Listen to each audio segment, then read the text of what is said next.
إن الحمد لله نحمده ونستعينه ونستغفره ونعوذ بالله من شرور أنفسنا ومن سيئات أعمالنا من يهده الله فلا مضل له ومن يضلل فلا هادي له وأشهد أن لا إله إلا الله وحده لا شريك له وأشهد أن محمدا عبده ورسوله أما بعد فإن خير الحديث كتاب الله وخير الهدي هدي محمد صلى الله عليه وسلم وشر الأمور محدثاتها وكل محدثة بدعة وكل بدعة ضلالة وكل ضلالة في النار. আসসালামু আলাইকুম ওয়া রাহমাতুল্লাহি ওয়া বারাকাতুহু। আমরা যে বইটা পড়তেছিলাম যে বই ধরে পড়তেছিলাম, আজকে বাকিটুক যেটুক গতদিন শেষ করছিলাম তারপর থেকে পড়ব। তো এটা আমরা বইটার নাম আপনারা জানেন, religious extremism in the lives of contemporary Muslims. এটাকে যদি আমরা বাংলায় ট্রান্সলেট করি তাহলে হবে ধর্মীয় চরমপন্থা, কন্টেম্পোরারি মুসলিম, এটা খুললেন তো, কন্টেম্পোরারি মুসলিম বা সমকালীন মুসলিমদের জীবনে ধর্মীয় চরমপন্থা, এটা হবে এইটার মিনিং, বইটার নামের মিনিং। এটা আমরা বলছিলাম যে সেপ্টেম্বর 11 7-8 বছর আগের, এক্স্যাক্টলি আমার মনে নাই, বই, এবং এটা কোনো রিয়েকশন না, সেপ্টেম্বর 11 কোনো রিয়েকশন হিসেবে লেখা বই না। বারবার আমি কথাটা বলি এই জন্য যে সেপ্টেম্বর 11 পরবর্তী সময়ে পৃথিবীর অনেক মূল্যবোধ, ধ্যান ধারণা, চিন্তা ভাবনা বদলায় গেছে এবং মানুষ পৃথিবীকে আরেকভাবে দেখতে শুরু করছে তারপর থেকে। তো আমাদের এই স্কলাররা এইসব নিয়ে চিন্তা করছেন অনেক আগের থেকে। এক্সট্রিমিজম কথাটা কোরআনে আছে, কোরআনে মানুষকে এক্সট্রিমিস্ট হইতে নিষেধ করা হয়েছে। গলু শব্দটা ওইখান থেকে আসছে। এই বইটার নাম, আরবিক নাম হচ্ছে গলু ফিদ্দিন। তো আমাদের কাছে এক্সট্রিমিজম নিয়ে আমাদের স্কলাররা অনেক আগের থেকেই চিন্তিত, অথবা এটা একটা সাবজেক্ট আমাদের কাছে, আমরা যেন ওইটাতে পা না দেই সেই জন্য যুগে যুগে আমাদের স্কলাররা আমাদেরকে সাবধান করছেন। অথবা মেইন স্ট্রিম স্কলার বলতে আমরা যাদের বুঝি তাদের কাউকে আপনারা পাবেন না যে এই জিনিসটাকে এন্ডোর্স করছেন, যেটাকে অবশ্য এক্সট্রিমিজম বলতে আবারও আমি বলতেছি ইসলামের নর্মস থেকে, যে এক্সট্রিমিজম ইসের থেকে না, আপনার কি বলে, এক সেকেন্ড আমি ওনাকে একটু করে নেই, ইসের থেকে না, ওয়েস্টার্ন ওয়ার্ল্ড কাকে এক্সট্রিমিজম বলে সেটার থেকে ব্যাপারগুলো না। তো এটা অনেক পুরানো একটা ব্যাপার এবং আমাদের স্কলাররা এই করছেন। আমরা কয়েকদিন আগে বলতেছিলাম একটা ঘটনা, যে ওই যে আপনারা অ্যাসাসিন কথাটা শুনছেন হয়তো অনেকে। অ্যাসাসিন কারে বলা হয়? হত্যাকারী। এই কথাটা কিন্তু আসছে হ্যাশাসিন থেকে আসছে।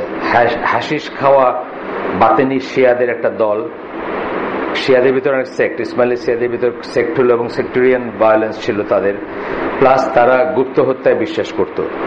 সো তারা পাহাড়ে থাকতো এবং হ্যাশিশ গ্রহণ করত, নেশা করত। নেশাগ্রস্ত অবস্থায় তাদেরকে নানা জায়গায় মিশনে পাঠানো হতো টু কিল পিপল। ওইখান থেকে অ্যাসাসিন শব্দটা আসছে। এটা অনেকে জানে না, ব্যাপারটা 1100 শতাব্দীর দিকে।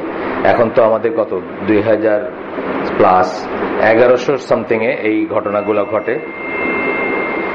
এবং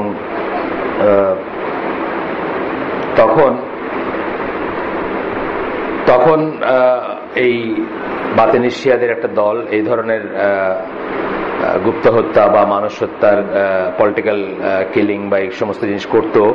তারা হ্যাশিশ বা নেশাগ্রস্ত হয়ে করে তাদেরকে পাঠানো হতো, বা নেশাগ্রস্ত হয়ে তারা এসব করত। তারা পাহাড়ে থাকতো এবং লুকানো অবস্থানে, হোল্ড আপ যেটাকে আমরা বলি, সেরকম ভাবে থাকতো এবং তারা এইগুলো ঘটাইতো। সেখান থেকে এইটা আসছে।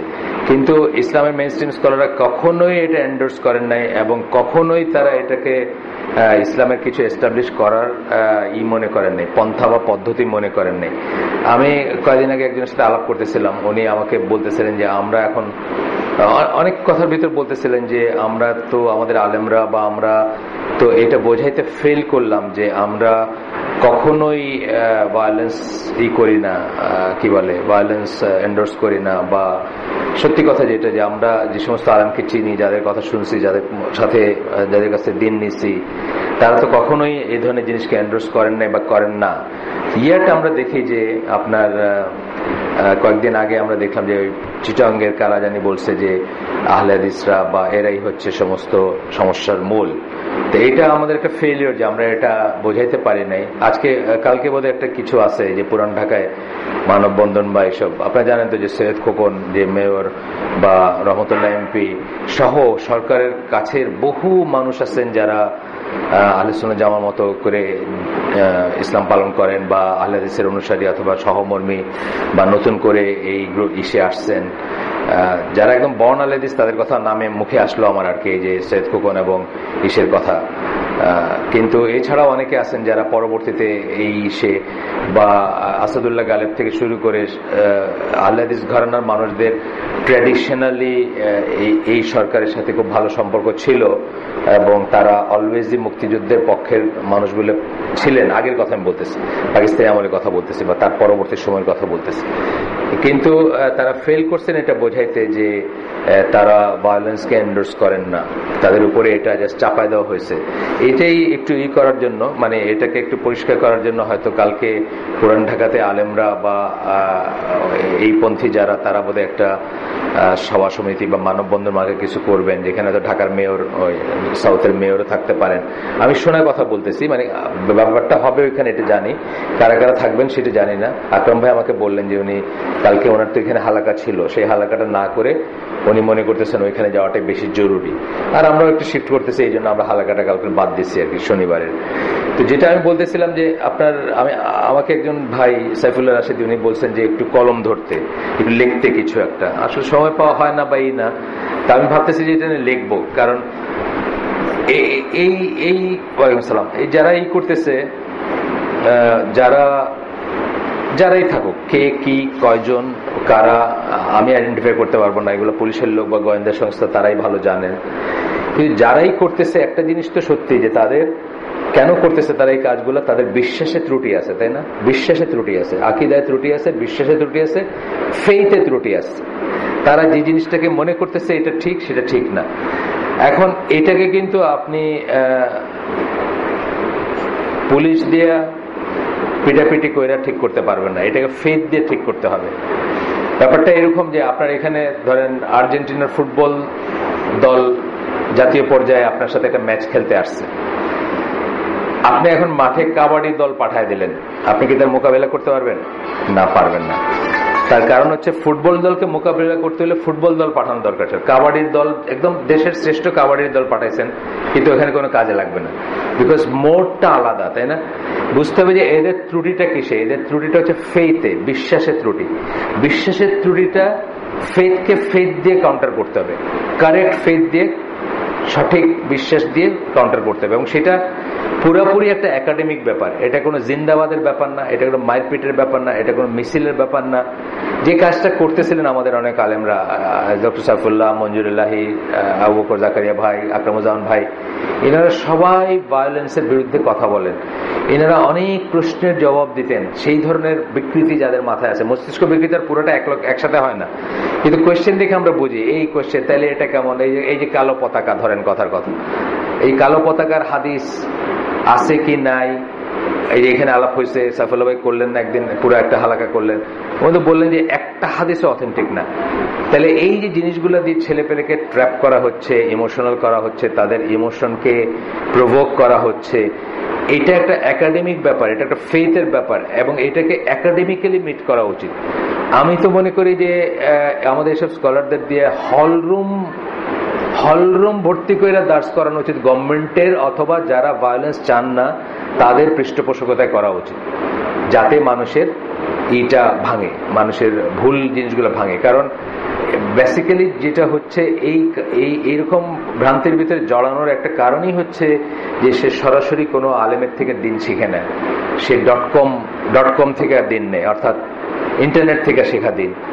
আমাদের দিনটা হচ্ছে ইসনাদের দিন, আমাদের এটা লিপ টু লিপ আসছে। আপনি এখন একজন হাদিসের স্কলার সাথে কথা বলেন, উনি যদি সত্যি হাদিসের স্কলার হন, উনি আপনাকে একটা হাদিস কোট করলে ওনার থেকে নিয়ে রাসূল সাল্লাল্লাহু আলাইহি ওয়াসাল্লাম পর্যন্ত পুরো চেইনটা বলে দিতে পারবেন। আমাদের দিনটা হচ্ছে ইসনাদের দিন, লিপ টু লিপ আসছে। এখনো যে আপনার সনদ গুলো দেয়, যেমন আমার ছেলেকে যখন ওই তাজবিদের সনদ দেওয়া হয়েছে, সে বোধহয়, আমার যদি ভুল না হয় 36তম বোধহয় মানে সে 36, তার ওস্তাদ 35, ওস্তাদ আব্দুল হামিদ যিনি ওই যে দারুল হাসানের টিচার ছিলেন, এন্ড এই করে করে 1 হচ্ছেন রাসূল সাল্লাল্লাহু আলাইহি ওয়াসাল্লাম, বুঝছেন? এইভাবে তারা পুরা চেইনটা জানে যে তারা কার মুখ থেকে কার মুখ থেকে কার মুখ থেকে কার মুখ থেকে শিখে শিখে আসছে। এইভাবে যখন আপনি দিন নিবেন তখন ভেজাল ঢোকার চান্স কম। কিন্তু আপনি যখন এইভাবে না নিয়ে .com, মানে জাস্ট আমার একটা, আপনাদের আগেও বলছি বোধহয় ঘটনা, আমার এক বোনের খালাতো বোন, আপন খালাতো বোন, তার হাজবেন্ড কুয়েতে ছিল এবং অনেক টাকা পয়সা ছিল তার। সে তার ফ্যামিলিকে পড়ালেখার জন্য মিশিগানে নিয়ে গেল, আমেরিকা। তখনই আমি তাকে আপত্তি করছি যে আপনি পড়ালেখার জন্য তো মালয়েশিয়া পাঠাইতে পারতেন, মিশিগানে কেন পাঠাইতেছেন? তার আদার ইন্টেনশন ছিল যে আস্তে আস্তে তারা ওইখানকার সিটিজেন বা যাই হোক কি বলে পিআর টিআর হয়ে যাবেন। এরকমই একটা পর্যায়ে তাদের ভিসা টিসা শেষ হয়ে যাওয়ার পরে ওখান থেকে ওদের বললো যে আপনাদেরকে চলে যেতে হবে, এখন গিয়ে আবার আসতে পারবেন, আর আপনারা যা দেখে আসছেন যা বলে আসছেন ওই মেয়াদ শেষ। আমি ডিটেলস জানি না। তখন বোনের জামাই কি করলেন, ওই বড় ছেলেটা, সে আন্ডার এইজই ধরেন 19-20 হবে বয়স, বা 18-19, তাকে ওইখানে এক সিলেটি ফ্যামিলির মেয়ের সাথে বিয়ে দিলেন উইথ দ্য হোপ দেশে ওইখানে থাকবে আর কি।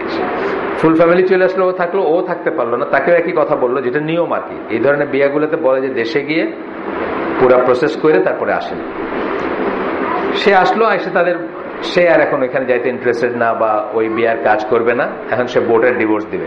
তো হঠাৎ আমার কাছে একদিন ফোন আসলো যে সে ইন্টারনেটে খুলে বসছে, ল্যাপটপ খুলে বসছে ইন্টারনেটে, ডিভোর্স কিভাবে দিতে হয় জানার জন্য, বুঝছেন তো? মানে সে এখন ইন্টারনেট দেখে ডিভোর্স দিবে আর কি বোর্ডে। তো এই যে জিনিসটা, এটা একটা ডেঞ্জারাস ট্রেন্ড। এই ট্রেন্ডের জন্য যে কোনো ফিল্ডেই বলেন আমাদের এত দলাদলি, এত ভ্রান্তি, এত ইসলাম হচ্ছে, আমি আগেই বলছি যে অথরিটির দিন। এখানে অথরিটি একটা উলিল আমার একটা বিরাট জিনিস। আপনার দিনটা কার কাছ থেকে নিয়েছেন এটা বিরাট বিরাট ব্যাপার, কিন্তু আপনি এখানে কার থেকে নিয়েছেন www.এটা.com। এর ভিতরে দুনিয়ার সমস্ত ভেজাল মিশ্রিত সবকিছু আছে। আপনি হয়তো আমাকে যদি কেউ জিজ্ঞেস করে, আমি বলবো আপনার ধারে কাছে যায় না, বিকজ 100 বছর লাগবে আপনার সর্ট আউট করতে যে who is right and who is not. এত কনফিউশন আছে, বুঝছেন? সামান্যর ভিতর আছে কনফিউশন। এই দেখলেন সবকিছুই আপনার মনে হইতেছে যে ঠিক আছে, তারপরে দেখেন যে একটা জায়গায় সমস্যা আছে। কালকে একজনের বাসায় আমাদের খাবার ছিল, গেলাম, উনি বললো যে একজন ভদ্রলোক এইসব ইসের আপনার সহি আকীদার পড়াশোনা করছেন, অনেক মানুষ তার হাতে চেঞ্জ হয়েছে, এটা হয়েছে ওইটা হয়েছে, তারপরে হঠাৎ করে উনি কোরআনিয়ান হয়ে গেছে। মানে কোরআনিয়ান মানে এখন সুন্নাহ মানেন না। এই যে ব্যাপারটা, মানে এগুলো হচ্ছে কেন? বিকজ উনি যে প্রাথমিকভাবে সহি আকীদার উপর আসছেন, এইটাও হয়তো .com থেকে, আবার কোরআনিয়ানও হয়তো .com থেকে হয়েছে। ওনাকে গিয়ে জিজ্ঞেস করেন সূরা ফাতিহা হয়তো উনি ঠিক মতো রিসাইট করতে পারেন না, বেসিক থেকে জান নাই কখন। তো এই জিনিসগুলো আমরা খেয়াল করবো। যাই হোক, আবার ফিরে আসে যে ফেথকে ফেথ দিয়ে এনকাউন্টার করতে হবে। এই কথাটা এই অ্যাডমিনিস্ট্রেশন, এই সরকার বা যারা প্রশাসনে আছেন তারা যত জলদি বোঝেন তত প্রাণ হানি কমতো এবং তত মানুষের ফিতনা কমতো। এবং যদি সত্যি তারা রিপেয়ার করতে চান এটাকে, ফেথকে ফেথ দিয়ে রিপেয়ার করতে হবে। এবং তাদের উচিত মানে জাস্ট একাডেমিক ডিসকাশনের ব্যবস্থা করা, এনমাস করা, হলকে হল করা, মানে ওই লাইনে বরঞ্চ খুতবা পরিচালিত করতে দেওয়া যাদের নলেজ আছে তাদেরকে। এখন কথা হচ্ছে যে ধরে নেই যদি যে সমস্ত পোলাপানগুলো ওনার যে ফ্রেমিং করতেছেন হাইলি এডুকেটেড শিক্ষিত ফ্যামিলি, উচ্চবিত্ত ফ্যামিলির তারা কি আপনি মনে করেন যে হাটাজারের শফি হুজুরের কাছ থেকে দিন নিবে? 1 সেকেন্ডও শুনবে না তারা। কিন্তু তারা হয়তো এখন মদিনার পিএইচডি শুনলে একটু দম ধরতে পারে, তাই না? একবার চিন্তা করবে যে না, মদিনার দেশে যেতে পারে না। এই জিনিসগুলা সরকারকে বলার মানুষ আছে কিনা আমি জানি না। আমাকে ওনারা বলতেছেন একটা রাইট আপ দিতে, আমি চেষ্টা করবো একটা লেখা লিখতে। কিন্তু আসলে এই লাইনে চিন্তা করা উচিত ছিল যে যাদের একাডেমিক্সে আল্লাহ যাদেরকে ওই পর্যায়ে নিয়ে গেছেন, যারা দিনের আদ্যপান্ত জানেন, তাদের সাথে এই ইয়াং ছেলে পেলেদের ইন্টারাকশনটা বাড়ায়, দরকার হলে সেমিনার, সিম্পোজিয়াম, ওয়ার্কশপ বা হল রুম, ইঞ্জিনিয়ার্স ইনস্টিটিউটে আওয়ার্স আফটার আওয়ার্স খুতবাগুলো সব এই লাইনে দেওয়ার একটা করতে পারতেন যারা কিন্তু এখানে স্ট্র্যাটেজি ভুল হয়ে যেতেছে কি, মানে ওই যে বললাম যে আপনি ফুটবল টিমকে মিট করতে কাবাডির টিম পাঠিয়ে দিচ্ছেন। এখানে কোনো খেলা হবে না, কোনো এনকাউন্টার হবে না, কোনো রেজাল্ট হবে না, হাস্যকর একটা ব্যাপার হবে। যেটা আমি বলতেছি যে ধরেন ছোট কাটরা মসজিদের ইমাম আয়সা নর্থ সাউথের পোলাপানরা কইতেছেন যে তোমরা এসব করে না, পোলাপান ঠিক হয়ে যাও, বুঝছেন না ব্যাপারটা?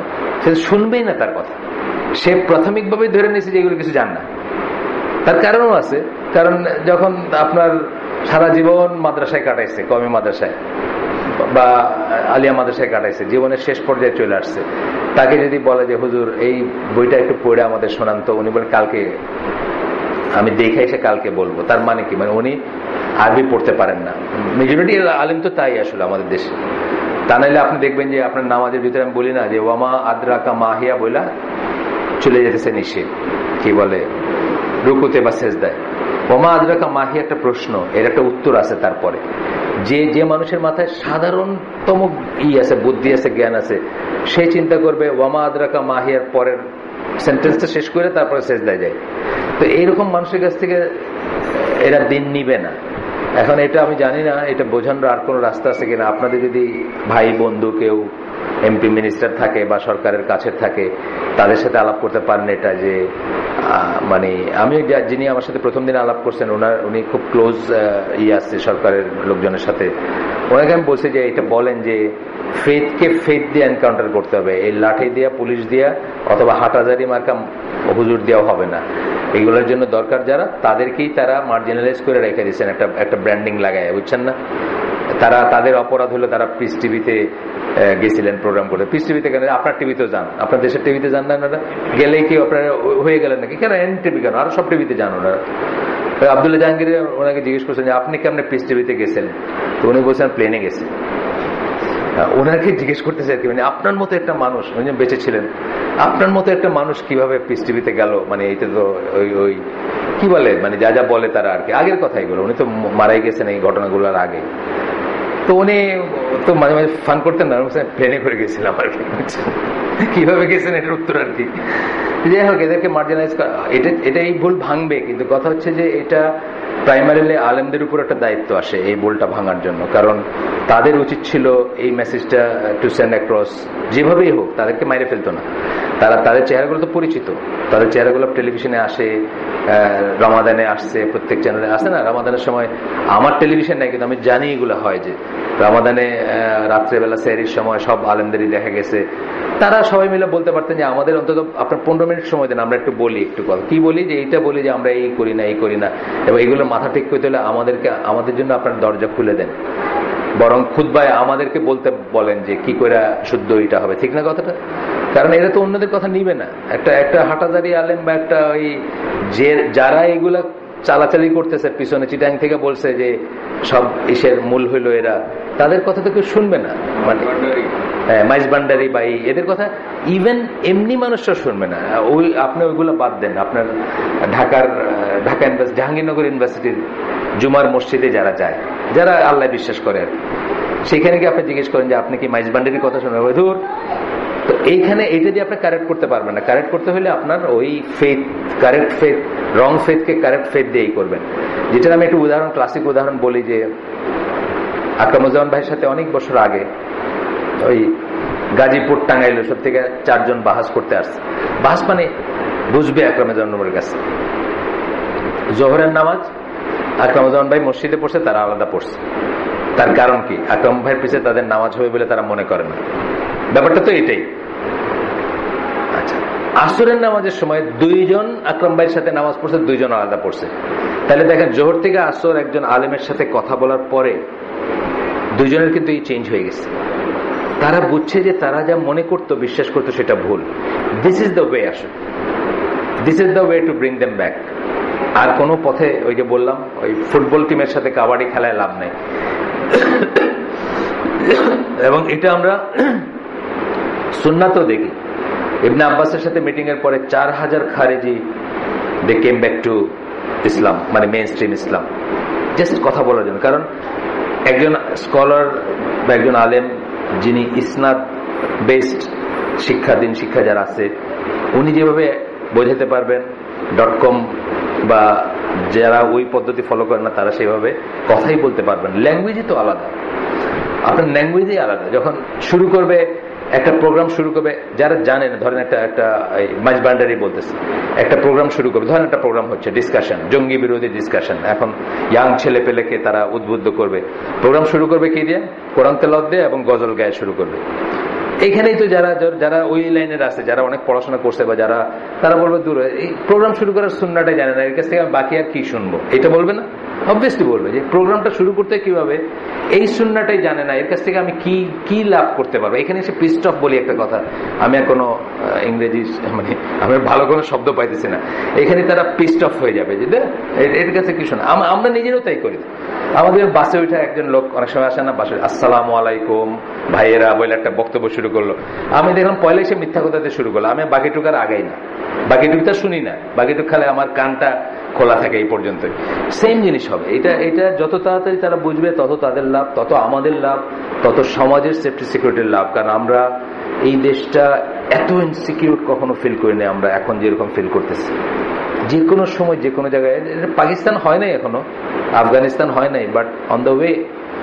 আমরা এটা হইতে দিতে পারি না। এই দেশের মানুষ মানে চরমপন্থাকে, অন্তত গ্রামের মানুষ বা আপামর যারা আমরা বলি, আপামর কথাটা আমি ইউজ করতে চাই না, এটা একটা বাজে কথা, যাই হোক মানে খারাপ কথা, তবুও আর কোনো শব্দ না পেয়ে গণসাধারণ বলছে।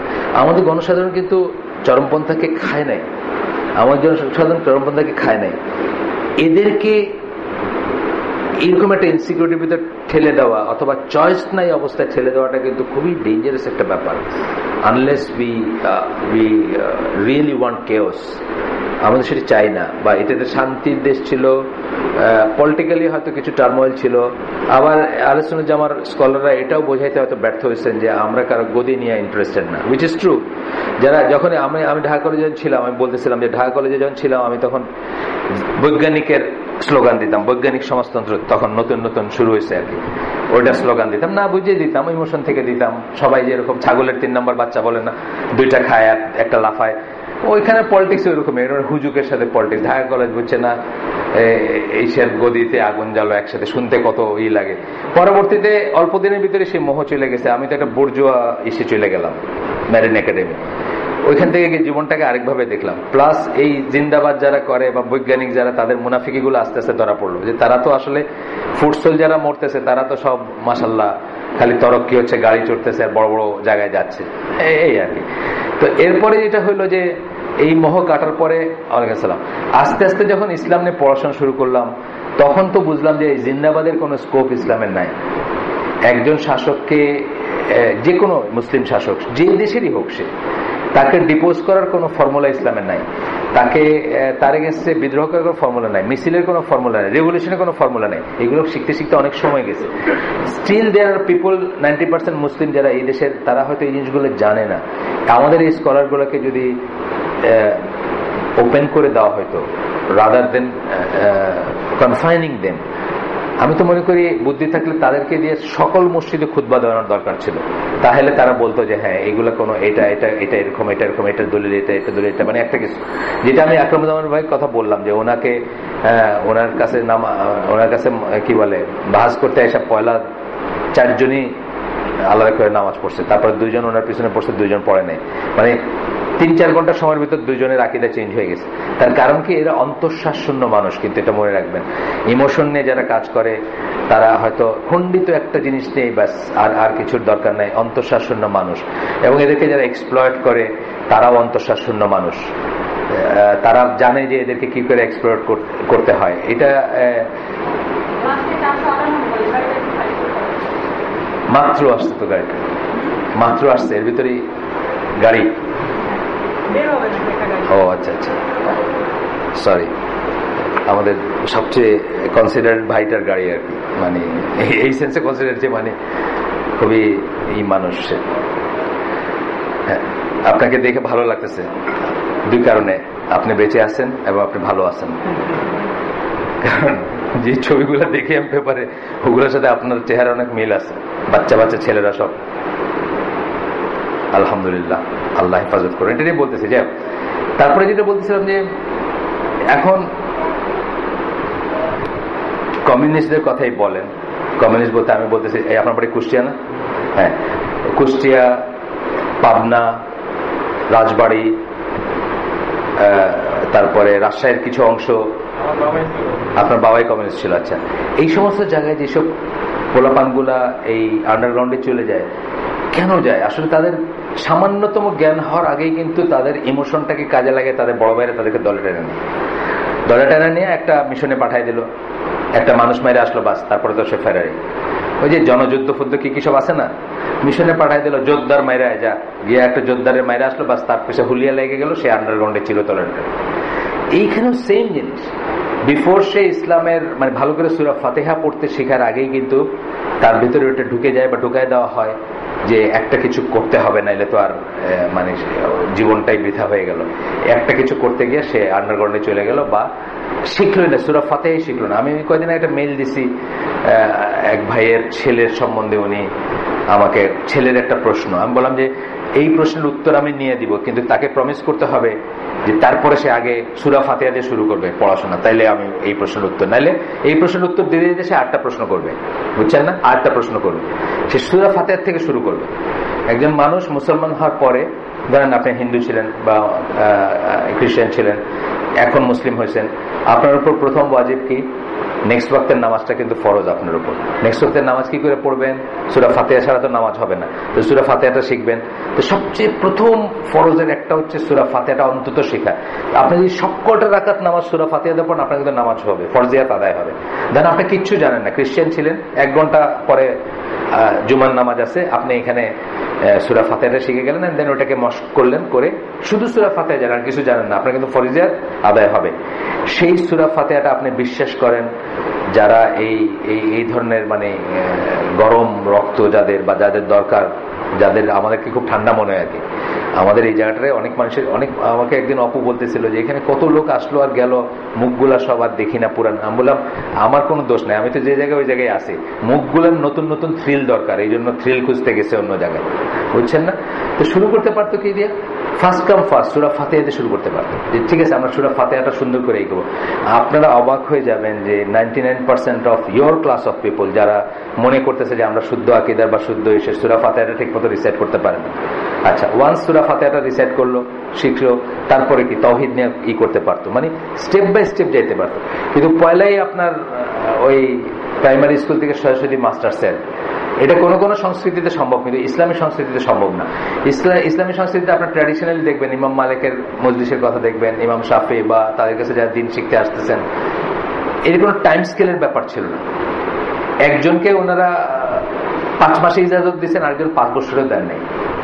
কোন টাইম স্কেলে অটোমেটিক আপনি এটা পাস করে এরকম হয়ে যাবেন, এরকম কোন ব্যবস্থা ছিল না, বুঝছেন না ব্যাপারটা? এক্সিলারেটেড প্রমোশনের কোন ব্যবস্থা ছিল, কোন টাইম স্কেলের ব্যাপার ছিল। আসলে আপনাকে কি আমরা চিনি? ও আচ্ছা আচ্ছা, এসএমএসটা মিস করছেন। আসেন বসেন। কোন স্কুলে পড়েন আপনি?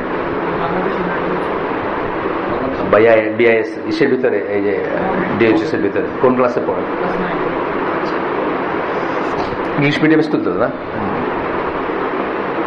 বস। আব্বা কি আর্মিতে আছেন? আব্বাকে ডিফেন্সে আপনার? আচ্ছা, ওই আমরা উত্তরায় যার বাসায় হালাকা করি, তার মেয়েটা পড়তো, নিয়ে নিচ্ছে, তার তুর্কি শপে নিয়ে গেছে, মানে মন্দের ভালো আর ইউএস থেকে নিয়ে গেছে,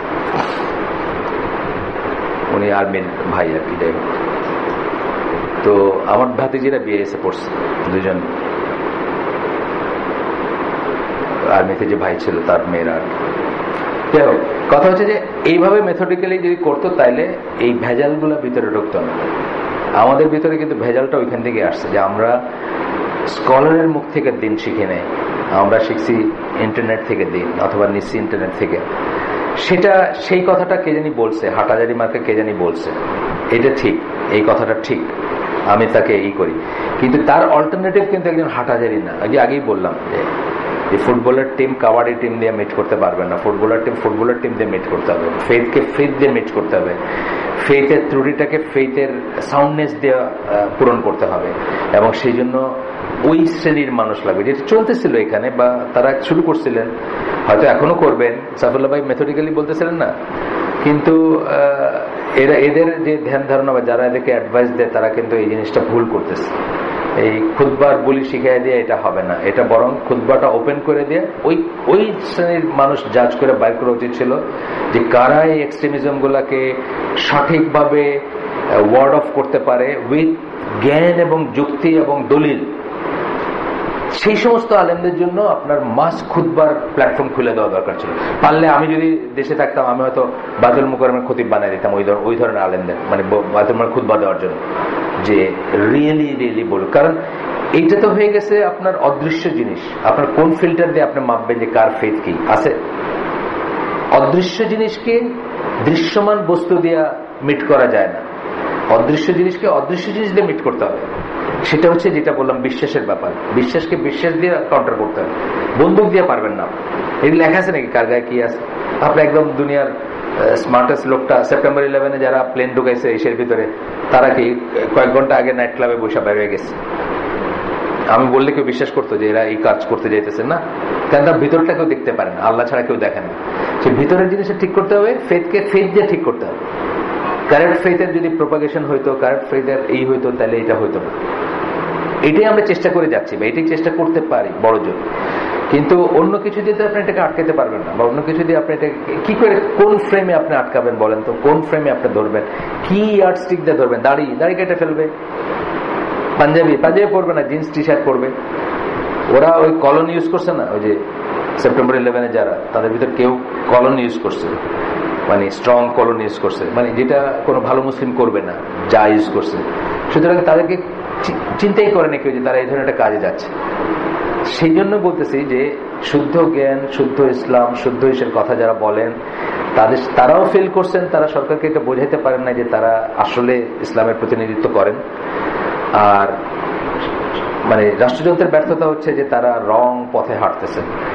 ফুটবল টিমকে কাবাডি টিম দিয়ে মিট করা যাবে না, ফেথকে বন্দুক দিয়ে লাঠি দিয়ে মিট করা যাবে না। মানুষ মেরে ফেলতে পারবেন, কিন্তু এটা আরো বাজে রকম ফর্মে যাবে, হয়তো ছড়াবেও। আর একটা সময় হয়তো যারা নর্মালি শুদ্ধ পথের উপর ছিল, অথবা আমি যেটা বললাম যে বাংলাদেশের মানুষ চরমপন্থা খায় নাই কখনো, একটা সময় হয়তো কিছু মানুষ, বিশেষ করে ইয়াংস্টার্স যারা, তারা হয়তো সেই পথে পা বাড়াইতেও পারে। সেই রিস্কটা ওয়ার্ড অফ করার জন্য উচিত একাডেমিক লেভেলে কারেক্ট তাকিদা, কারেক্ট মানহাজ, কারেক্ট ইসলামের প্রোপাগেশন করা, একাডেমিক লেভেলে আমি বলতেছি আবারও। এবং সেটার জন্য মাস খুলে দেওয়া উচিত। পারলে শোলাকিয়ার সেই পুরা জায়গায় খুতবাটাও এদের দিয়ে দেওয়ানো উচিত, যারা নলেজ বেসড দিয়ে এটাকে ওয়ার্ড অফ করতে পারবে, নলেজ বেসড যুক্তি দিয়ে বলতে পারবে যে না, this is not right and that is right, সেরকম। কিন্তু এখন যা চলতেছে, এখন তো জাস্ট কেওস হলে কি, কেউ কার কথা শুনে না। আপনি দেখবেন বাসে যখন সিট নিয়ে একটা ঝগড়া লাগে না, বাসে সবাই কথা বলতেছে। এখন এখানে যদি আপনি ডক্টর মঞ্জুর আলহেরি নিয়েও দেন, তার কথা শোনার কোনো মানুষ নেই। হুয়ারি বললেন না, থাপ্পড় লাগিয়ে দিবে, আপনি কথা বলতেছেন কেন? কেওস কনফিউশনে জিনিসটা এরকমই হয়। কেওস কনফিউশনের ভিতরে কোনোদিন সত্য বের হয়ে আসবে না, শুদ্ধ জিনিস বের হয়ে আসবে না, অথবা আপনি কেউ কাউকে শুনবে না। এটার একটা ওয়ে হচ্ছে একাডেমিক পর্যায়ে চলে যাওয়া, কেওস কনফিউশনের ঝগড়াঝাটি তর্কতার্কি না করে একাডেমিক পর্যায়ে গিয়ে কথাবার্তা বলা, একাডেমিক এসে গিয়ে কথাবার্তা বলা। এবং যারা শিক্ষিত, যারা ওনারা তো প্রোফাইলিং করতেছেন, শিক্ষিত, বড় ফ্যামিলির, ভালো ফ্যামিলির, উচ্চশিক্ষিত, ইন্টেলিজেন্ট, তাদেরকে ইন্টেলিজেন্স দিয়ে বুঝাইতে হবে। কিতাবে আছে বলে তাদের বুঝাতে পারবেন না। তার এই জিনিসটা যত জলদি বোঝেন তত লাভ, তাই না? একটা সময় ছিল না, আমরা যখন বড় হচ্ছি আমাদের উল্টাপাল্টা কথা বলছে, কিতাবে আছে বলছে, আমরা আর দেখি নাই। এখন কিন্তু কিতাবে আছে ইজ ভেরি ডিফিকাল্ট। বলবে কোন কিতাবে আছে, নেক্সট কোয়েশ্চেন। সেটা যদি ঠিক না হয় তাহলে যা, এই হুজুরি নাই, যেটা হয় আর কি, জায়গায় জায়গায় হচ্ছে। আমরা তো দেখতেছি, আমরা যাদের কাছে নিয়েছি, আমার একটা হুজুর ছিল, আমাদের যার কাছে শিখছি, আপনার ওই বাউপুরা মসজিদের ইমাম ছিল, উনি যা বলছে আমাদের কাছে ওইটাই দিন ছিল। আমরা কোনো প্রশ্ন করিনি। আমরা যখন বড় হচ্ছে, এখন এটা সম্ভব না। এখন বলবে কোথায় আছে বলেন, ওই হুজুর আমার বলছে এটা আছে, আমি এটা বিশ্বাস করছি। এখন বলবে কোথায় আছে বলেন, কোথায় আছে তো দেখাইতে না পারলে বলবে না, আমি আপনার কথা শুনতাম না, বাস শেষ। তাই না ব্যাপারটা? ভেরি সুন এইরকম একটা সিচুয়েশন আসবে। তখন এখনো সময় আছে। আমি মনে করি আপনাদের ভিতর যারা আছেন, তাদের যদি সরকারের উচ্চ পর্যায়ে অথবা পলিসি মেকার পর্যায়ে কোনো অ্যাক্সেস থাকতেই পারে। আমাদের ছোট্ট একটা দেশ, ঘুরে ফিরে দেখবেন কারো কোনো চাচা মামা আছে ওইখানে। তখন একটা জিনিস বোঝানো উচিত যে দুটা, একটা হলো আমাদের আলেমদের বোঝা উচিত যে তারা তাদের বড় একটা দায়িত্বের সময় ছিল, তারা কিন্তু এটাকে কনসলিডেট করতে পারেন নাই, তারা বোঝাইতে পারেন নাই যে তারা শুদ্ধ ইসলামটা জানেন, এবং তাদের মেথোডোলজিতে যদি প্রোপাগেট অপারেট করতে দেওয়া হয়তো তাহলে এই জঙ্গিবাদ বা জঙ্গিবাদ কথা আমি ইউজ করতে চাই না, যাকে আমার খুব ঘৃণা লাগে ইউজ করতে, এই চরমপন্থা বলি আমি রাদার, এই চরমপন্থা এটা ছড়াইতে পারতো না। এটা তারা বোঝাইতে ব্যর্থ হয়েছেন। একইভাবে সরকারের নীতি নির্ধারক পর্যায়ে যারা আছেন তারা এটা মিস করতেছেন যে এইভাবে তারা এটাকে করতে পারবেন না, শুধুমাত্র প্রাণহানি হবে এবং আরো কেওস হবে, এবং কেওস হলে কেউ কারো কথা শুনে না। যেটা বললাম, উচিত হচ্ছে মেথডিক্যালি তারা বসে, তাদের ভিতর বুদ্ধিমান মানুষ আছে, তাদের ভিতরে সরকারের কি বলে শুদ্ধ আকীদার বহু মানুষ আছে। আমি বললাম আলমিন মসজিদে যান, আজকের জুমায় যান, 70% মানুষ আওয়ামী লীগের, ইনক্লুডিং মোতোয়াল্লি, তাই না? আপনি জানেন তো, সবাই এটা জানেন না? আলমিন মসজিদে মুসল্লিদের ব্যাপারে মোতোয়াল্লি তো আওয়ামী লীগের, এটা তো জানেন। 70% মানুষ আওয়ামী লীগ। তো তাদের ভিতর কি বড় মানুষ নাই যাদের এক্সেস আছে? আর কিছু না, মোতোয়াল্লি নিজের তো এক্সেস আছে, শেখ মুজিবের কাছে ছিল, তার মেয়ের কাছেও থাকবে নিশ্চয়ই। এইটা বোঝানো যে দেখেন এরা ডেঞ্জারাস না, বরং এরাই ডেঞ্জারাস যাদের ব্রেন তাদেরকে হার্নেস করতে পারেন, তাদেরকে পথে নিয়ে আসতে পারেন যদি আপনারা তাদেরকে সুযোগ করে দেন, তাই না? তো এই জিনিসটা যাই হোক, আমাদের দুর্ভাগ্য, আমাদের যে কপালে যেটুকু ভোগান্তি আছে সেগুলো হবে, এবং এখানে এই সে অনেক ইনোসেন্ট মানুষ গৃহহারা হবে, চাকরি হারা হবে, ঢাকা ছাড়া হবে, বুঝছেন না? এখন দেখতেছি কেউ নাকি ব্যাচেলারদের দিতে চায় না। ঢাকা শহরের যে জনশক্তি আছে, আই থিঙ্ক তার 70 to 80% হচ্ছে যারা ব্যাচেলার, সপ্তাহে সপ্তাহে বাড়ি যায়, বুঝছেন না? আপনি দেখেন এই যে স্টার লাইন একটা আছে, নাম শুনছেন? ওই যে টিটি পাড়ায় ফেনি যায় সপ্তাহান্তে, আপনি টিকিট পাবেন না। কেন? বহু মানুষ আছে যারা সপ্তাহ প্যাসেঞ্জার, তার ফ্যামিলিটা বাড়ি থাকে, সে বৃহস্পতিবারে যায়, শুক্র শনি থেকে রবিবারে এসে কাজে জয়েন করে। বহু, আমি একদিন যাইতেছিলাম ফেনি, পয়লা জিজ্ঞেস সকাল না বিকাল, সকাল হইলে ঠিক আছে, বৃহস্পতিবার, বুঝছেন, বৃহস্পতিবার সকালে গিয়ে আমি উল্টা পথে আসছি বিকালে, আমার দুই জার্নির কোনো সমস্যা হয়নি। এইটাই বৃহস্পতিবার বিকাল হইলে কোনো টিকিট নেই, কারণ অনেক মানুষ যাবে এখান থেকে। এই মানুষগুলাকে আপনি যদি সবাইকে ঢাকা শহরে যে কেউ কোনো বউ ছাড়া মানুষের ভাড়া না দেয়, আপনি বুঝছেন অবস্থা কি দাঁড়াবে? এই পুরো জিনিসটা কলাপস করবে। এই বুদ্ধিটুকু আমাদের থাকা উচিত ছিল। এই যে মাচার উপরে, ওই যে আগে ছিল হাতের জিলের ভিতরে, এখন আছে ওই যে মতিঝিলের ওই পাশে, ওই যে বাংলাদেশ ব্যাংকের আশেপাশে ওইদিকে আছে, বা আর ওই পাশে আছে, লক্ষ লক্ষ মানুষ থাকে যারা বেসিক্যালি কেরানি, পিয়ন, চাপরাশি, মানে এই র্যাঙ্কগুলো আছে না, এগুলো ছাড়া কি আপনি চলতে পারবেন? আপনি খালি এমডি দিয়ে চলবে অফিসের এমডি তো একজন, ফোর্থ ক্লাস এমপ্লয়ি কয়জন? 100 জন হয়তো। আপনি এইগুলো কমন সেন্সের ব্যাপার। Unless you are just deliberately you are on the course of making this country a war field, অথবা কলাপস করাইতে চাচ্ছেন এই দেশের সমস্ত অ্যাডমিনিস্ট্রেশন বা সমস্ত কি বলে প্রশাসন বা সমস্ত যন্ত্র, মানে যেটা দিয়ে চলে দেশটা, সবকিছুকে আপনি কলাপস করাইতে চাইছেন, তাহলে তো এরকম ভালোভাবে করতে পারেন না। একজন ধরেন রিক্সাওয়ালা শ্রেণী যারা মানুষ, আজকাল মেয়েরা মেস করে থাকে, আপনি জানেন এটা? বুয়ারা আছে না, বুয়ারা মেস করে থাকে, তাদের হাজবেন্ডরা বাড়িতে আছে। আপনি বলতেছেন যে সিঙ্গেল কেউ ভাড়া দিবে না, এখন আর ভয়ে দিবে না, বাস শেষ। কোথায় যাবে? সবকিছু কলাপস করবে। এইগুলা সব বুদ্ধির ব্যাপার, প্রজ্ঞার ব্যাপার। এগুলা আসলে জানি না কারা অ্যাডভাইস করেন। এগুলা আপনাদের যদি কারো উপায় থাকে একটু কমিউনিকেট আপনারা করবেন ইনশাল্লাহ, এবং এটা আপনি ওয়েলফেয়ারের জন্য করবেন, ভালোর জন্য করবেন, এটা কোনো না। আসেন আমরা করি, যা পড়তে চাইছিলাম সেটাতে যাই। তো যেটা বলতেছিলাম যে গুলুফিদ্দিন, আমরা এখানে যে এক্সট্রিমিজম বা যে চরমপন্থার ব্যাপারটা পড়বো, সেটা হচ্ছে যে এটা কোনো না কোনো ফর্মে বহু পুরানো। গতদিন আপনাদেরকে বলছি, সেটা যে জুমার নামাজ পড়া আমাদের দরকার নেই। কিছু কিছু এক্সট্রিমিস্ট গ্রুপ এখন এবং তখন বা আগেও করছে যে জুমার নামাজটা পড়া আমাদের দরকার নেই, কারণ দেশে তো এখন ইসলামী আইন নাই, বা দেশ এখন ব্রিটিশের শাসন করতেছে, বা দেশ এখন আরো কিছু একটা। যে পীর মহসিন উদ্দিন দুদু মিয়া, তার কথা বললাম, আপনারা ইতিহাস যারা পড়ছেন তার নাম জানেন। উনি এই জিনিসটা বলছিলেন এক সময় যে আমরা তো ব্রিটিশের আন্ডারে আমরা বসবাস করি, আমাদের আর জুমার নামাজ পড়ার দরকার নেই।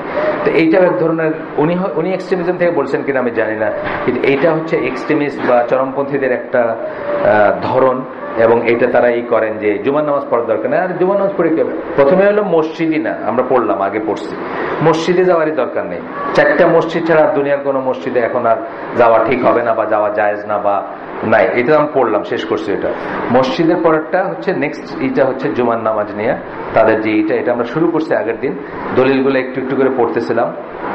তারা অলরেডি দলিল দিচ্ছেন। কি দলিল? তারা দলিল দিচ্ছেন যে রাসূল সাল্লাল্লাহু আলাইহি সাল্লাম যখন মদিনায় ছিলেন, মক্কায় ছিলেন, শেষের দিকে উনি জুমার নামাজ মদিনায় পড়া হইতো, কিন্তু উনি মক্কায় পড়তেন না। কেননা উনি মক্কায় বৈরী শাসনের আন্ডারে ছিলেন, মুশরিকদের আন্ডারে ছিলেন বা মুশরিকদের রাজত্বে ছিলেন, এই জন্য পড়তেন না। আমরা দেখবো যে এই লাইন অফ আর্গুমেন্টটা রং, এটা আমরা পড়বো, কিন্তু এটা হচ্ছে তাদের যুক্তি। এবং তারা এখানে আগের দিন আমরা বলছিলাম যে একটা বই আছে, সেই বই থেকে একটা করছেন, একটা কোটেশন দিচ্ছেন। সেই কোটেশনটা আমরা দেখবো যে ওইটা সঠিক না বা ওইটা অ্যাপ্লিকেবল না। তাবাকাত বইটা অফ ইবন সাদ, এখান থেকে আসছে এই দলিলটা। ইবনে আব্বাসের বলছিলেন তাদের দলিল, আমি বলতেছি যারা জুমার নামাজকে মনে করেন বৈধ না, যেখানে ইসলামী শাসন প্রতিষ্ঠিত না, বা ইসলামে যে মানুষ যেটা শাসক সে মুসলিম না, বা সে না, যেটা বললাম ব্রিটিশ আমলে যে নামাজ পড়া বন্ধ করে দিয়েছিলেন ওনারা। তো এখানে বলতেছেন এটা একটু জাস্ট পড়ি, জাস্ট যারা গতদিন ছিলেন না বা কন্টিনিউটির খাতিরে। when the Friday prayer was made obligatory, the Prophet sallallahu alaihi wasallam was not able to perform it in Mecca due to his position with respect to the polytheists. মুশরিকদের ভিতর যার যে অবস্থা ছিল সেটার জন্য উনি এখানে ওইটা পড়েন নাই, বিকজ উনি তো মুশরিকদের আন্ডারে ছিলেন, উনি তো ওইখানকার আমির ছিলেন না, অথবা ওইখানকার ইমাম ছিলেন না, সেই হিসাবে আর কি। হি রোট টু মুসাব ইবনে উমাইর। মুসাব ইবনে উমাইর তখন মদিনায় ছিলেন, তাকে অ্যাডভান্স টিম হিসেবে পাঠানো হয়েছিল টু টিচ পিপল। এটা জানেন তো আপনারা। ওই মুসাব ইবনে উমাইরের নাম এমনি জানেন না? উহুদে শহীদ হয়েছিলেন, বড় একজন সাহাবী ছিলেন, উনি খুব বড় লোকের ছেলে ছিলেন, প্রতিদিন একটা জামা চেঞ্জ করতেন, পড়তেন। যখন ওনার মা জানলেন যে উনি মুসলমান হয়েছেন, ওনার অ্যালাউন্স বন্ধ করে দিলেন। তখন উনি লিটারালি বস্তা পরে থাকতেন, বস্তার কাপড় যেটা আর কি, লিটারালি বস্তা পরে থাকতেন, মানে একেবারে রাস্তার ফকির হয়ে গেছিলেন উনি। যাই হোক, এটা ব্যাপার না। ওনাকে ওই অ্যাডভান্স টিম হিসাবে এই পড়াইতে, এই মদিনার মানুষকে দিন শিক্ষা দিতে বা মুসলিম বানাইতে পাঠাইছিলেন।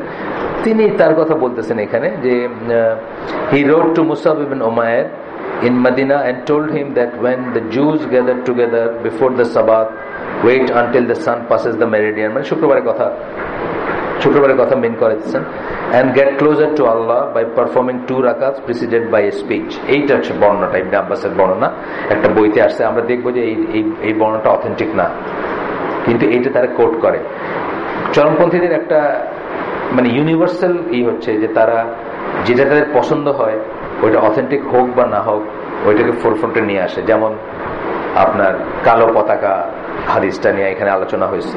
এই ধরনের আরো জিনিস আছে যেটা মানে ক্লিক করে, মানে যেভাবে ওইটাকে তারা সামনে নিয়ে আসবেন, খণ্ডিত অবস্থায় নিয়ে আসবেন। যেমন আমরা মসজিদের ব্যাপারে বলতেছিলাম, 4টা মসজিদ ছাড়া ওনারা কিভাবে টুইস্ট করে নিয়ে আসছেন। এটা হচ্ছে অনেকটা সাইফুল্লাহ একটা গল্প বলছেন, আপনাদের বলছি, হয়তো গল্পটা হয়তো একটু এদিক সেদিক হইতে পারে, আমার অত করে মনে নেই।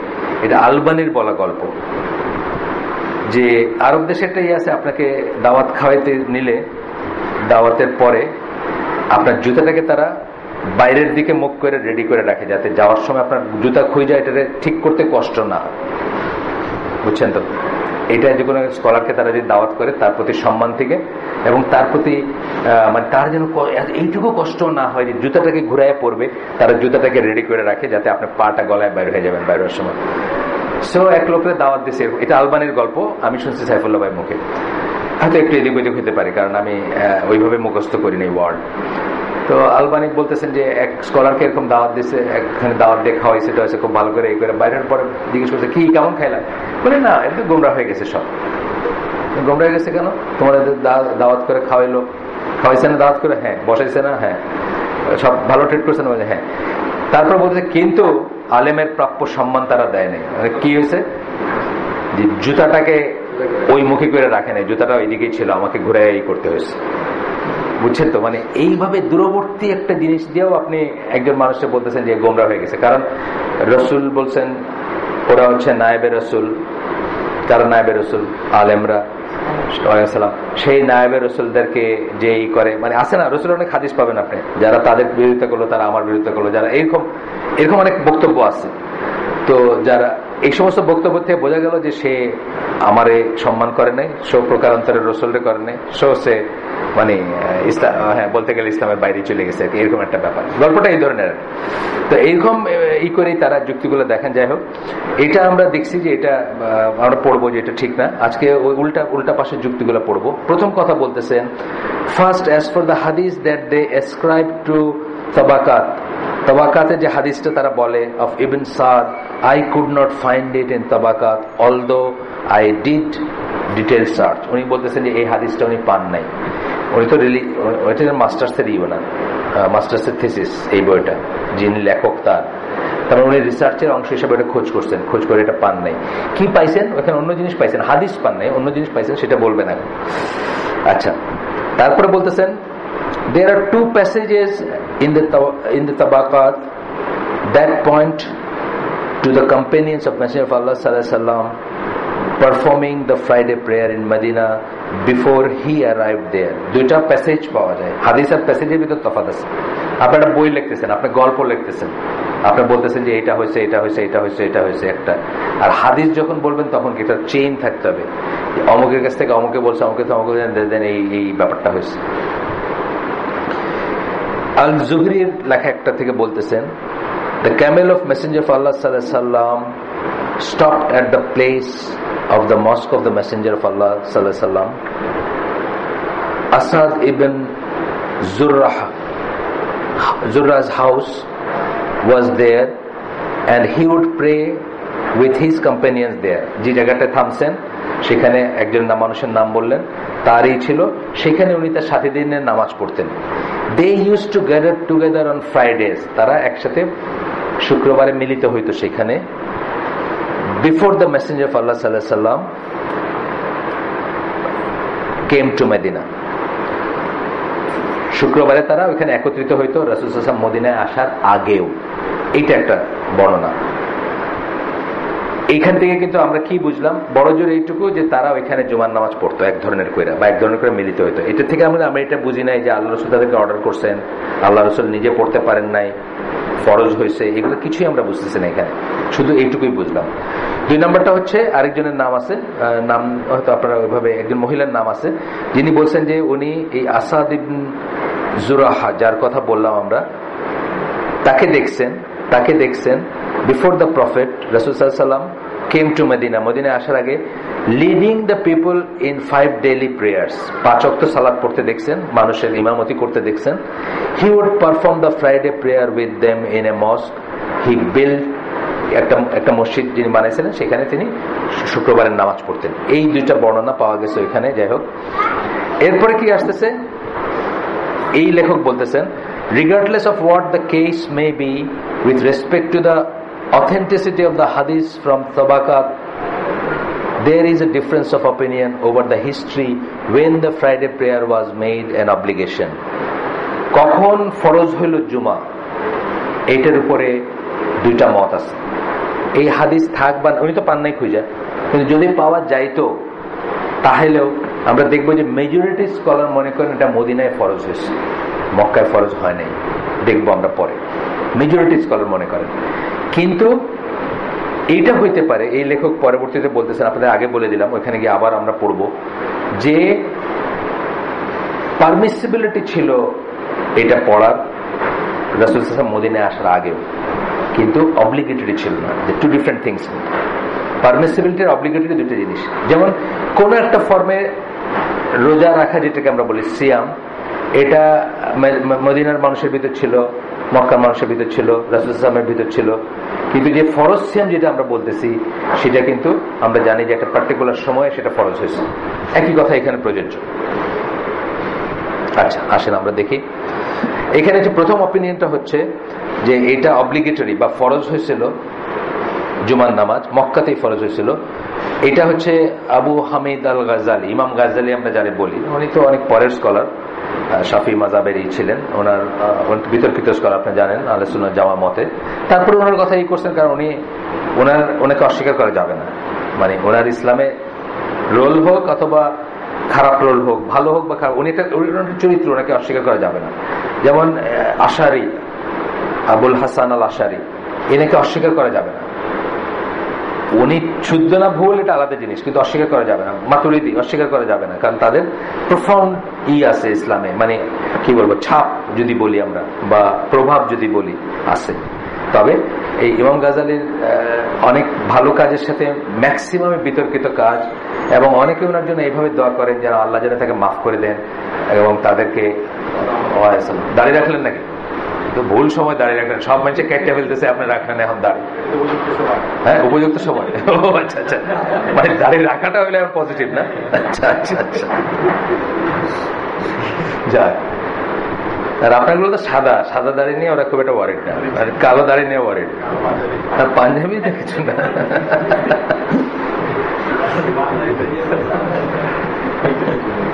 আপনি আপনাকে নিয়ে তারা ওয়ারিড না, তবে গডফাদার ভাবতে পারে আপনার এডিটিং।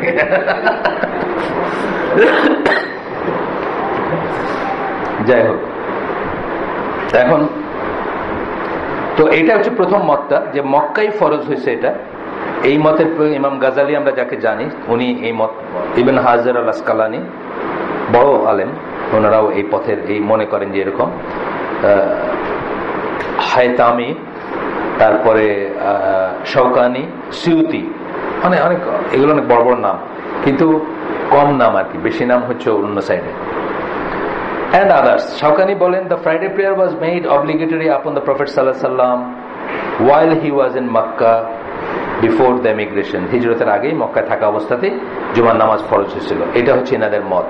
সুয়ুতি এই কোরআনের যে আয়াত আছে জুমা নিয়ে, সেটাকে মনে করেন যে হুকুমটা আগে আসছে, আয়াতটা পরে আসছে। এরকম হইতে পারে, কিন্তু হুকুম আগে আয়াত পরে আসছে, এটা এটা যে কোরআনের নাই তা না। ফর এক্সাম্পল আজানের কথা, আজান যে আল্লাহ হুকুম, আজানের মেনশন হয়েছে অনেক পরে, তার অনেক আগে থেকে আজান দেওয়া শুরু হয়েছে। আমরা ওই যে সুন্নাহর কর্তৃত্ব মর্যাদা ওইটা যদি পড়ি তাহলে দেখবো যে কেবলা যে আরেকবার চেঞ্জ হয়েছিল আগে, এটা কিন্তু অনেক পরে মেনশন করা হয়েছে। মানে প্রথম চেঞ্জটা যে হয়েছিল কাবার থেকে জেরুজালেম, ফার্স্ট চেঞ্জ, সেকেন্ড চেঞ্জটার সময় প্রথম চেঞ্জের কথা মেনশন করা হয়েছে, কিন্তু প্রথম চেঞ্জের সময় প্রথম চেঞ্জের কথা মেনশন করা হয়নি। এরকম এক্সাম্পল আছে কোরআনে, আরো আছে, আপনি পাবেন। সেটার জন্য আমরা এটাকে বাদ দিব না, যে এটা কোনো যুক্তি হবে না যে যেহেতু আয়াতটা মদিনায় নাজিল হয়েছে সুতরাং মক্কায় ফরজ হইতে পারে না, এটা কোনো কথা না, এটা হইতে পারতো, এটা সম্ভব। তো সুয়ুতি সেটা মনে করেন, সুয়ুতি মনে করেন যে এই আয়াতটা, যে সূরা জুমার যে আয়াতগুলা, এইগুলা মদিনায় হয়েছে while the Friday prayer was made obligatory in Makkah, আগেই অব্লিগেটরি করা হয়েছে, এটা হলো তার মত।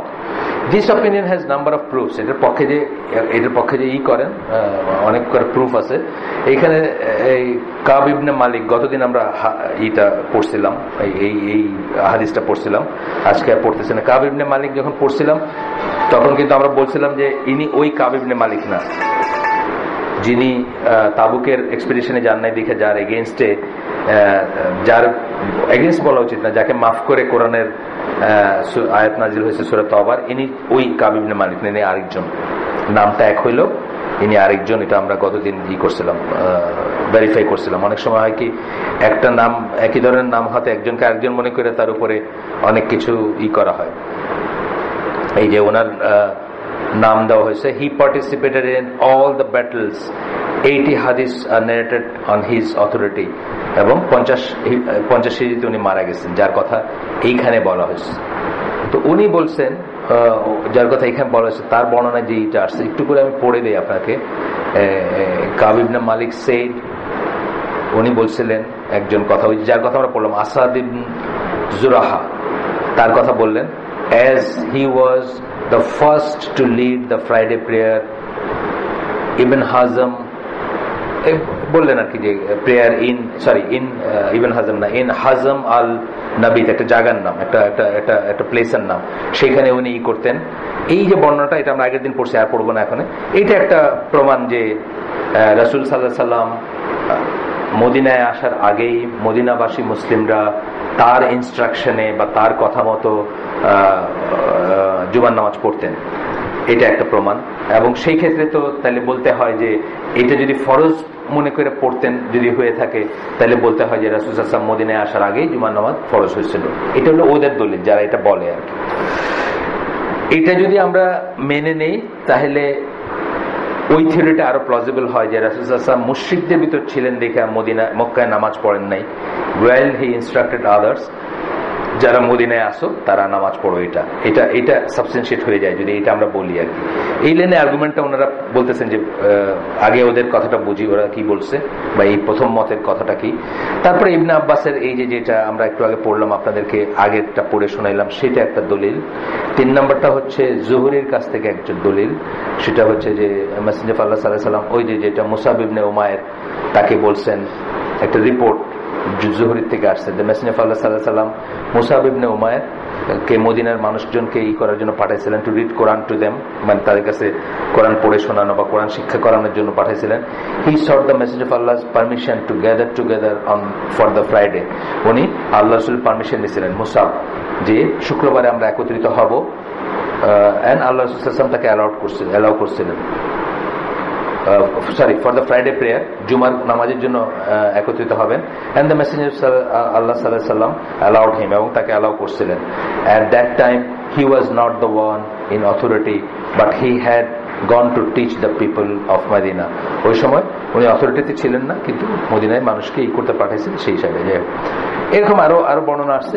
আচ্ছা, এটা হচ্ছে প্রথম মত গেল। প্রথম মত তাহলে কি আবার আমরা বলি, প্রথম মত হচ্ছে যে রাসূল সাল্লাল্লাহু আলাইহি ওয়াসাল্লাম মক্কা থাকা অবস্থাতেই জুমার নামাজ ফরজ হয়েছে, উনি নিজে ওখানে পড়েন নাই, যেহেতু উনি, এটা হলো ওদের মত আর কি, যারা শফি মুস্তাফার মত বা তাকফির বা হিজরার মত, যে উনি যেহেতু মুশরিকদের আন্ডারে ছিলেন বা মুশরিকদের মাঝখানে ছিলেন, কর্তৃত্বে ছিলেন না, সেই জন্য উনি জুমার নামাজ পড়েন নাই। বাট মদিনায় যারা ছিলেন তাদেরকে উনি ইনস্ট্রাক্ট করছেন যে তোমরা জুমার নামাজ পড়ো, যেহেতু তোমরা কর্তৃত্বে আসো বা তোমাদের নিজস্ব জায়গা এটা, ইত্যাদি আর কি। আচ্ছা, সেকেন্ড মতটা হচ্ছে কি ওয়াজ মেড অব্লিগেটরি, কখন হয়েছে এটা, while the prophet was already in Medina, তাহলে এটা ফরজ হয়েছে রাসূল মদিনায় আসার পরে। এটা হচ্ছে সেকেন্ড মতটা। This is the opinion of majority of the scholars. আমরা পেয়ে গেলাম যে সব ওই কয়জনের নাম আমরা পাইছি ওখানে, কিন্তু আমাদের শিফটিং হবে জানেন নাকি? আপনি মেইল দেখেন? আচ্ছা, জানেন। তাহলে আপনি ঘর খালি দেখতেছেন, এই জন্য বললাম আর কি, গোছগাছ করা হয়েছে। ইনশাল্লাহ আগামী শনিবার, কালকে শিফটিং ফিজিক্যাল হবে, আর অফিসিয়াল হলো 31 তারিখে আমরা ছেড়ে যাচ্ছি, ওখান থেকে 1 তারিখে। সাধারণত বাসা এইভাবে পাওয়া যায় না, মানে একটা থেকে ঠ্যাং বাড়ায় আরেকটায় উঠা যায় না, একটা 1 মাসের ভাড়া এক্সট্রা গুনতে হয়।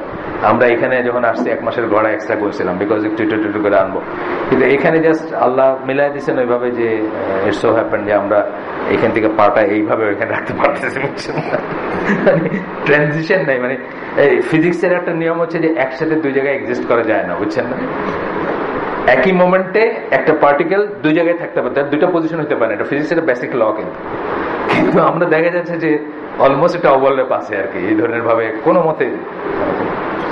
যাই হোক, আপনারা দোয়া করবেন আমাদের জন্য।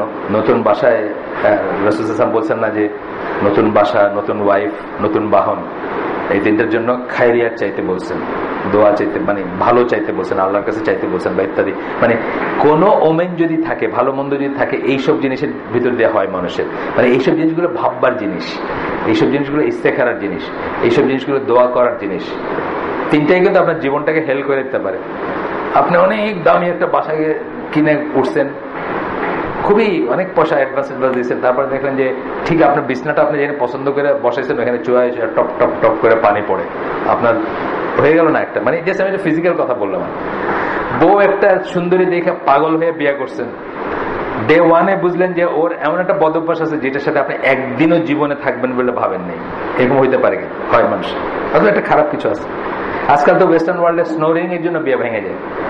হাজব্যান্ডের বা ওয়াইফের নাক ডাকে, বাস ডিভোর্স করে শুট করে দিছে, ডিভোর্স দিয়েও দিছে কোর্ট থেকে স্যাংশন। কারণ সত্যি কথা, আপনার যদি আপনি এমন হন যে আপনি স্নোরিং এ ঘুমাইতে পারেন না, তো এই মানুষের সাথে লাইফ কাটাবেন কেমন, বুঝছেন না? বাহনের কথা আপনি জানেনই যে টয়োটা তার একটা মডেলের সমস্ত ক্যামরি বাজার থেকে উইথড্র করছে, লক্ষ কোটি ডলারের ক্লেম করছে মানুষের, এটা অ্যাক্সিডেন্ট প্রোন, কোন একটা ইলেকট্রনিক এই সমস্যা আছে। যারা গাড়ি নিয়ে পড়াশোনা করেন তারা জানেন, ক্যামরি একটু মাঝারি দামি গাড়ি, সব উইথড্র করছে এবং পয়সা পড়তে মানুষের ফেরত দিচ্ছে, যারা কিনা ইউজ করে ফেলছে তাদেরও ফেরত দিচ্ছে, যে ভাই খালি কেস করে না, মাফ করে দেয়। তো এই 3টার ব্যাপারে আপনার কপাল খারাপ হইতে পারে। আমাদের যে আওরঙ্গ, আমাদের সময়কার বীর পুরুষ, প্রচন্ড বড় গুন্ডা ছিল আমাদের সময়, আমরা যখন ঢাকা কলেজে পড়ি, মানে গুন্ডা হিসাবে বীর পুরুষ, মরছে কেমনে? গাড়ি অ্যাক্সিডেন্টে মরছে, শরীয়তপুর যাইতেছিল, টায়ার ফাইটটা মরে গেছে। আমি বলতেছি যে মানে এই যে এগুলোর ভিতরে যে থাকে এটা সত্যি কথা। তো আপনারা দোয়া করেন আমাদের জন্য।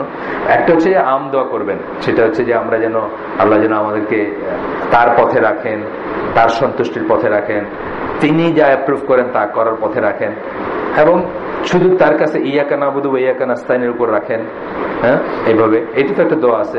আর নতুন জায়গাটা আমরা যাচ্ছি, আমরা যেন সুন্দরভাবে থাকতে পারি, সৎ কি বলে প্রতিবেশী সুলভ নিয়ে থাকতে পারি। একটা জিনিস সত্যি যে আপনি যত ভালো মানুষই হন না কেন, আপনার নেইবাররা যদি আপনাকে তেরা চোখে দেখে, আপনি কিন্তু সেখানে সুখে থাকবেন না। এই যে আমি বলি যে নেইবারহুডে একটা সফট ইমেজ থাকাটাই ভালো, আনলেস আপনি খুব বড় সড়ো কিছু আর কি, মানে আরঙ্গ মার্কা কিছু, যে আপনার বন্দুক আছে এত কয়টা, গুন্ডা আছে এত কয়টা, আপনার সাথে মানুষের ভয়ে এই করে না। কালকে জয়নাল হাজারের কথা জিজ্ঞেস করলাম, একজন আসছে ফেনীর থেকে, যে ওনার কি খবর টবর এখন।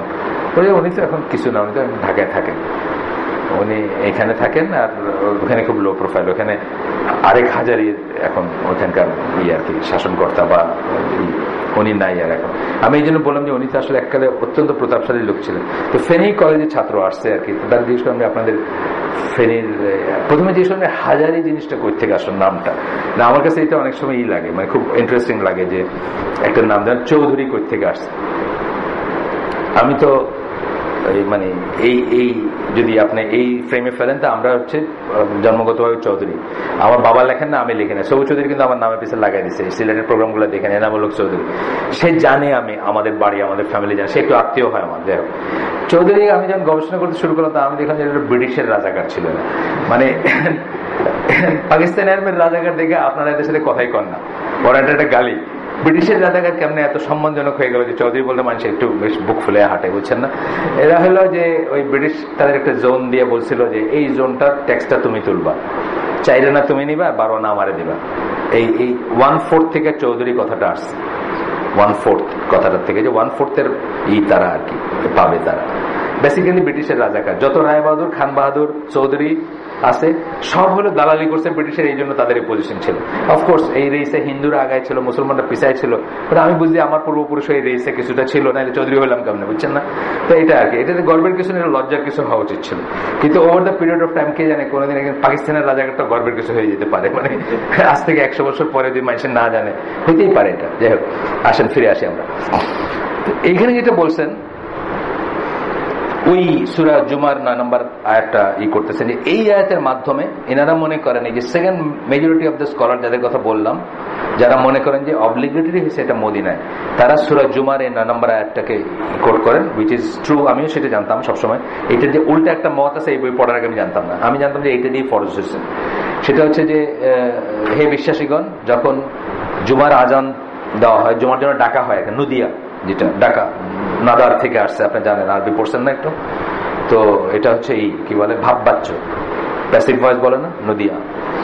যখন ডাকা হয় তখন আল্লাহর রিমেম্বারেন্স, জিকির, আল্লাহর জিকিরের জন্য, আল্লাহর রিমেম্বারেন্সের জন্য, আল্লাহর স্মরণের জন্য ছুটে আসো, চলে আসো, হ্যাসেন এন্ড লিভ অল বিজনেস, এবং সব কাজ কাম ছেড়ে আসো।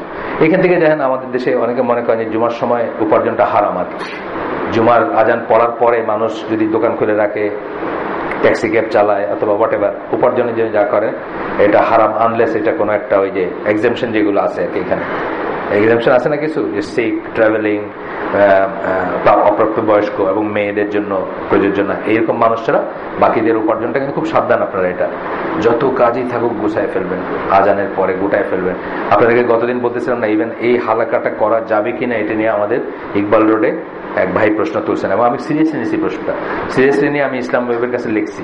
তারা লিখিত প্রশ্নের উত্তর দিচ্ছে যে করা যাবে, প্রোভাইডেড ইউ ফিনিশ বিফোর আজান, আপনার নিয়ারেস্ট মসজিদে আজানের আগে আপনি শেষ করবেন। সেই জন্য এখানে আমরা একটু, মানে শুধু আজান না, আমরা ওইখানে আজান ধরার জন্য যাওয়ার জন্য আর কি 12:30টার দিকে শেষ করে দিই। আজকে হয়ে গেছে সময়, আচ্ছা সরি আমি খেয়াল করে নেই। তো ইনশাল্লাহ আল্লাহ আমাদেরকে বাঁচায় রাখলে, সুস্থ রাখলে, তৌফিক দিলে আগামী শুক্রবার অনওয়ার্ড সব হালাকাগুলো এখানে হবে, এবং আমরা কোনো হালাকা কল অফ করি নাই। আজকেরটা, কালকেরটা, আগামীকালকেরটা ওই যে বললাম আকরামুজ্জামান ভাই এখানেই হইতো, এইভাবেই হইতো।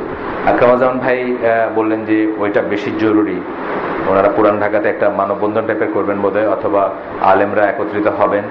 কি করে এই গভর্নমেন্টকে বোঝানো যায় যে আমরা সন্ত্রাসের পক্ষে না, আমরা সন্ত্রাস উস্কাইয়ে দেই না। এবং আসলে আমি যেটা আপনি আসার আগে কথাগুলো হয়ে গেছে যে এটা একাডেমিক একটা কাজ, এটা অস্ত্রের কাজ না, এটা অ্যারেস্ট করার কাজ না, এটা মানুষ মারার কাজ না। একাডেমিক আকিদার ত্রুটিকে একাডেমিক শুদ্ধ আকিদা দিয়ে ঠিক করতে হবে। যেটা বললাম যে ফুটবলকে কাবাডি টিম দিয়ে মিট করা যাবে না, ফুটবলকে ফুটবল টিম দিয়ে মিট করতে হবে। এই সমস্ত ছেলেপেলের হাঁটারাজি দিয়ে কথা শোনাইতে পারবেন না, মাইজ বান্ডার দিয়ে কথা শোনাইতে পারবেন না। এই সমস্ত ছেলেপেলেদের কথা শোনানোর আইডিয়াল লোক ছিলেন আমাদের যারা আলেম তারা, এবং আরো এরকম যারা আছেন। বরং আমি মনে করি গভর্নমেন্টের তরফ থেকে একাডেমিক লেভেলে হল ভর্তি করে সিম্পোজিয়াম সেমিনার করা উচিত শুদ্ধ আকিদার উপরে, রাদার দেন রেস্ট্রিক্টিং দেন। মুক্তদা পাখির মতো পড়ানো হচ্ছে, আপনার কি বলে খুতবা পড়ানো হচ্ছে। আল্লাহ তাদেরকে শুভ বুদ্ধি দেন। আমাদের ভিতরে আমি জানি সোহেলের গভর্নমেন্টের উচ্চ পর্যায়ের সাথে উঠা বসা আছে। সোহেল আলম তো গভর্নমেন্টের পক্ষের লোক, এইভাবে সবাই জানে আর কি। যদিও দাঁড়িয়ে রাখছেন দেখে আমি এখন আমার আরেকটা কথা বলছি একটু আগে। যাই হোক, আমরা বলবো সত্যি সত্যি বলতেছি, if you have any lead, এটা তাদেরকে বোঝানো উচিত যে শুধু মানুষ মরবে, শুধু কেওস হবে। আর কেওস যখন হয় কেউ কারো কথা শোনে না, বুঝছেন না? ওই যে নিউ ইয়র্ক সিটিতে লাইট চলে গেছিল, কত দোকান, কত রেপ, কত কেন কেওস, বুঝছেন না? দেখার কেউ নেই, কেউ কারো কথা শোনে না। বরং এটা একাডেমিক্যালি করা উচিত, এইসব স্কলারদের প্রমোট করা উচিত খুতবাতে, বড় খুতবাতে, যাতে সবাইকে তারা বলতে পারে যে এখানে যে কোনার ঘরের কোনার ভিতরে হয়েছে 50 জনে শুনছে, আর নাইলে আরো 500 জনে ইন্টারনেটে দেখছে। কিন্তু এইসব কথাগুলো তো বলছেন সাইফুল্লাহ ভাই, এই যে কালো ফ্ল্যাগ, এই যে এইটা না ওইটা না, আইএস নিয়ে একদম সরাসরি বলছেন এখানে সাইফুল্লাহ ভাই। কিন্তু এটা কোনায় বলছেন, এটাকে ওপেন করে দেওয়া উচিত। পারলে বায়তুল মুকাররমে খুতবা দেওয়া উচিত এদের, এইসব লোকদের দিয়ে। এগুলো যদি পারেন কমিউনিকেট করেন আর কি, যদি কোথাও থাকে। আপনার তো আসাদুল্লাহ আলেম, ওনাদেরও বললেন, ওনাদের একটা দায়িত্ব ছিল, ওনারা ফেল করছেন। আমাদের আলেমরা বোঝাইতে ফেল করছেন যে ওনারা শান্তির পক্ষের, এটা তো সত্যি কথা। এই যে আলেমদের সাথে যাদের সাথে গত 7 বছর 8 বছর ধরে আমরা পড়তেছি, একদিনের জন্য একজন এমন কোনো কথা বলেন নাই যেটা প্রভোকেটিভ, যেটা কাউকে জঙ্গিবাদ উৎসাহিত করবে বা চরমপন্থী বানাবে। অথচ আজকে কি হলো, ওনারা মার্জিনাল হিসেবে ওনারাই এখন আসামি। এইটার থেকে ওনাদের উত্তরায় আসতে হবে। আসলে সুবহানাকা আল্লাহুম্মা বিহামদিকা আশহাদু আল্লা ইলাহা ইল্লা আনতা আস্তাগফিরুকা ওয়া আতুবু ইলাইক। আপনারা দোয়া করবেন, আমাদের আলেমদের জন্য দোয়া করবেন, ইসলামের জন্য দোয়া করবেন। এই দেশে ইসলাম প্রতিষ্ঠিত ছিল, এটা হচ্ছে ল্যান্ড অফ ইসলাম, সকল মতে এটা ল্যান্ড অফ ইসলাম। এটাকে আমরা এখন রিভার্স করার চেষ্টা করতেছি, অথবা মানে কি বলবো, মানে ইসলামকে ডিফিকাল্ট করে দেওয়ার চেষ্টা করতেছি। আল্লাহ আমাদেরকে হেফাজত করুন, এবং আমরা যেন মুসলমানের দেশে অ্যাপার্থিয়েড না হই, মুসলমানের দেশে যেন বর্ণ বৈষম্যের শিকার না হই, আমরা যেন বুক ফুলাইয়া আমাদের বেসিক ইসলাম যেটুকু আছে সেটা যেন করতে পারি। আসসালামু আলাইকুম ওয়া রাহমাতুল্লাহি ওয়া বারাকাতুহু।